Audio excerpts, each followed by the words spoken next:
Welcome home Pedias, ketemu lagi dengan Kanidia. Kanidia balik lagi di section bebas belajar bareng Pedias. Dan kali ini kita bakal lanjut lagi materi perilaku produsen untuk materi ISO Quant. Dan Kanidia mengucapkan terima kasih banget buat kalian yang senantiasa mendukung Kanidia, memberikan support, like, dan share video ini ke teman-teman kalian, agar video ini gak berhenti cuma sampai sini ya. Channel ini bisa terus berkembang bersama-sama, kita saling berbagi ilmu dengan harapan video ini menghasilkan sesuatu yang bermanfaat buat kita semua. Langsung aja kita mulai.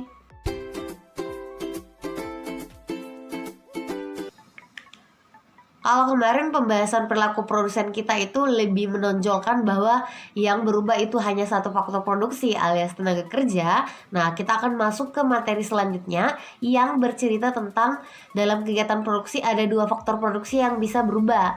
Jadi nggak cuma tenaga kerja doang, tapi modal juga bisa berubah ya. Jadi ini adalah teori yang mengatakan ada dua input yang senantiasa berubah. Nah, kita akan membahas pertama-tama itu tentang ISO Quant. Nah, kalau misalnya mau cari cara yang lumayan bisa bikin kalian gak terlalu bingung, ISO itu kan artinya adalah sama. Sementara quant itu kalau kita cari itu dasar katanya adalah quantity alias jumlah produksi. Jadi apa maksud dari kurva ISO Quant itu, Kak? Ini adalah kurva yang menceritakan tentang jumlah produksi yang sama. Maksudnya apa? Ya, jadi kalau kalian udah nonton tentang perilaku konsumen di video-video Kanidia yang lain, di linknya ada Kanidia simpan di atas, monggo dinonton setelah ini. Kalau kita cerita tentang ISO Quant dan seterusnya, tadi Kanidia udah sebut kita menggunakan dua input ya. Jadi sebenarnya ISO Quant itu sebenarnya adalah kurva yang pengen menggambarkan apa yang pengen digambarkan, Kak? Kombinasi penggunaan dua input. Nah, jadi ini harus ada kombinasi penggunaan dua input ya. Dua inputnya siapa, Kak? Ya, tenaga kerja dan modal ya. Yang catatannya adalah yang mampu menghasilkan jumlah produksi yang sama. Jumlah produksi yang sama. Jadi kalau misalnya kombinasinya menghasilkan jumlah produksi yang berbeda, itu nggak bakal masuk dalam satu kurva ISO Quant. Pasti berbeda lagi ISO Quant-nya. Nah, supaya kalian bisa lebih cepat dia coba buat langsung konsepnya. Contohnya ya, misalnya kayak gini. Kita punya L dan kita punya K, lalu kita dikasih tahu jumlah produksi yang bisa dihasilkan. Ya, ini gini aja ya, nggak pakai penggaris. Anggaplah kita selalu mengatakan saya pengen menghasilkan 200 barang nih. Nah, dari 200 barang yang bisa saya hasilkan, ternyata saya bisa memilah beberapa kombinasi. Misalnya kalau karyawannya cuma satu doang, itu bisa ditemani dengan 4 mesin. Atau karyawannya 2, ini jadi 3. Ini 3, ini jadi 2. Ini 4, ini jadi 1. Yang mana, Kak, kondisi yang paling baik? Ya nggak ada yang lebih baik, karena dari segi jumlah produksi itu sama-sama menghasilkan 200 unit. Terus harus memilih yang mana, Kak? Satu kondisi A, B, atau C, atau D. Ya kalian lihat aja. Kalau kalian lagi punya akses menggunakan tenaga kerja lebih banyak, ya mending pakai di kondisi 4 aja nih. 4 dan 1. Karena produksinya tetap sama kan ya. Kayak gitu. Nah, terus kalau kita cerita dari segi kurva gimana, Kak? Nah, segi kurvanya mudah aja ya. Jadi ini adalah L dan ini adalah K. Labor, tenaga kerja, dan capital modal ya. Ini tadi ada 1, 2, 3, dan 4. Sama juga 1, 2, 3, 4. Jadi ini seperti ini tadi. Lalu ini, lalu ini, lalu ini.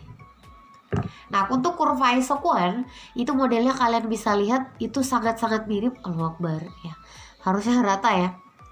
Jadi modelnya itu sangat-sangat mirip dengan kurva budget line dengan kurva indifference curve yang ada di perilaku konsumen ya. Jadi modelnya kayak gini. Dia bisa bergeser ke sana, ke arah kanan, atau juga ke bawah kayak gitu. Ini adalah model kurva ISO Quant. Nah, jadi modelnya sama sekali tidak linear karena persis sebenarnya sangat mirip fungsinya ya. Jadi kalau ada yang nanya ciri-ciri kurva ISO Quant apa aja sih, Kak? Kalian sebenarnya bisa melirik-lirik atau kembali mengingat materi-materi tentang indifference curve, karena basically nggak jauh beda ya. Yang pertama modelnya kurvanya pasti convex alias cembung ya, terhadap titik origin pasti, terhadap titik nol. Lalu yang kedua, ciri-ciri dari isoquant itu adalah isoquant itu tidak bakal saling berpotongan, tidak saling berpotongan. Kok bisa kak? Ya kalau berpotongan itu menyalahi kuadrat ya. Jadi kan kalau ada suatu kurva yang dua kurva yang berpotongan nilainya pasti sama. Nah kalau sama kok bisa dari satu indifference curve?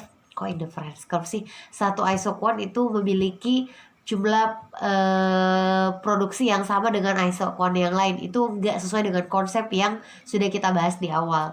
Nah selanjutnya, isoquant itu juga modelnya semakin dia berada di sebelah kanan, isoquant yang berada di sebelah kanan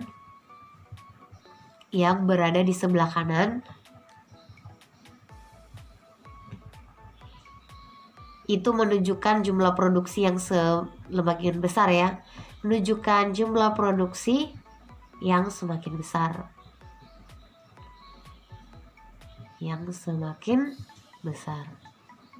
Nah terus apalagi nih kak model ciri-ciri isoquant yang terakhir? Ya dia modelnya cirinya adalah Allahu Akbar, menurun, nggak fokus kan ide buat videonya, menurun dari kiri atas ke kanan bawah, dari kiri atas ke kanan bawah. Ingat tidak linear ya, jadi nggak lurus tapi modelnya cembung gitu ya, tidak linear. Nah, kali ini mau tambahin. Jadi biasanya kan kalau kita cerita kurva isoquant modelnya kayak gini aja, terlalu basic. Ternyata di ekonomi kita bisa mengatakan masih ada kok model kurva isoquant yang mungkin muncul di muka bumi ya. Nah, kali dia kasih contoh 2 kondisi isoquant yang bisa juga muncul ya sebagai pertanyaan. Yang pertama kalau mereka perfect substitution atau substitusinya sempurna. Maksudnya gimana kak? Jadi kalau misalnya nih karena dia adalah satu produsen kue dan kue ini ternyata lumayan unik, jadi dia bakal bisa jadi kalau misalnya dihasilkan menggunakan tenaga manusia seutuhnya, bisa juga dihasilkan kalau misalnya manusia dan mesin berbarengan, atau juga bisa dihasilkan dengan menggunakan mesin tok tanpa menggunakan manusia. Jadi dalam konteksnya si K dan L, si manusia dan mesin ini konsepnya saling menggantikan. Ada manusia nggak perlu pakai capital modal, ada modal juga nggak perlu pakai manusia. Jadi modelnya kalau kita jadi produsen santai aja, pakai karyawan oke, pakai mesin juga oke, karena pada prinsipnya mereka bisa saling menggantikan fungsi satu sama lain. Nah kalau model kondisi keadaannya seperti itu bakal melahirkan kurva isoquant yang modelnya kayak gini nih. Jadi dia linear, gak cembung kayak yang tadi nih. Semakin ke kanan udah pasti jumlah produksinya bakal semakin tinggi ya. Kalau kalian mau paham konsepnya, kalian bisa nonton video Kanidia tentang indifference curve untuk kondisi yang khusus ya, indifference yang anti mainstream di video Kanidia. Linknya Kanidia simpan di atas deh, bisa kalian tonton. Nah ada satu lagi kondisi yang bisa kalian temukan untuk model indifference curve yang juga indifference curve terus ya, Kanidia susah move on banget ya. Dia susah move on banget ya dari IC. Jadi isoquant itu juga ada modelnya yang ceritanya adalah jika kedua input itu memiliki proporsional yang tetap. Nah maksudnya kayak gimana kak? Jadi ternyata misalnya nih ada satu barang yang baru bisa jangan satu barang nih. Jadi ceritanya nih kita punya mesin ini baru bisa dioperasikan hanya dan jika hanya banget nih.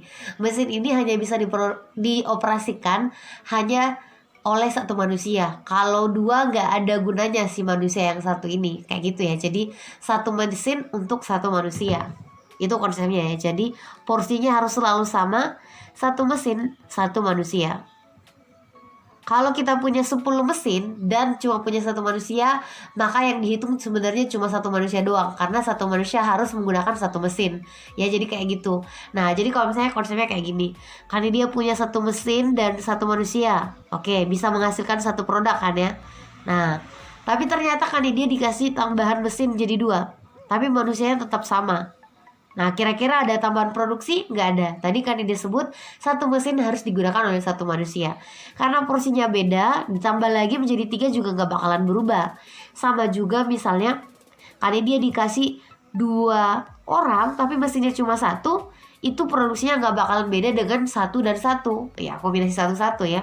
Ini juga mirip banget dengan penjelasan Kanidia. Monggo kalian nonton yang Endurance curve untuk kasus yang anti mainstream. Ini juga masuk nih kategori isokon yang anti mainstream. Jadi modelnya kayak huruf L gitu, dengan catatan kedua barang itu memiliki proporsional yang tetap. Contohnya satu mesin harus menggunakan satu manusia.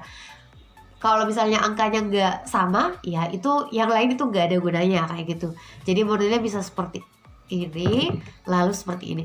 Ya, semakin ke kanan itu menunjukkan jumlah produksi yang semakin tinggi pastinya. Kanidia rasa udah cukup pembahasan kita untuk ISO 1 pada pertemuan kali ini. Kanidia bakal bahas lebih lanjut lagi, lebih dalam lagi tentang ISO 1 di video selanjutnya. Makanya stay tune terus dan sampai jumpa di video Kanidia yang lain. Assalamualaikum. Tonton video Kanidia yang lain juga ya.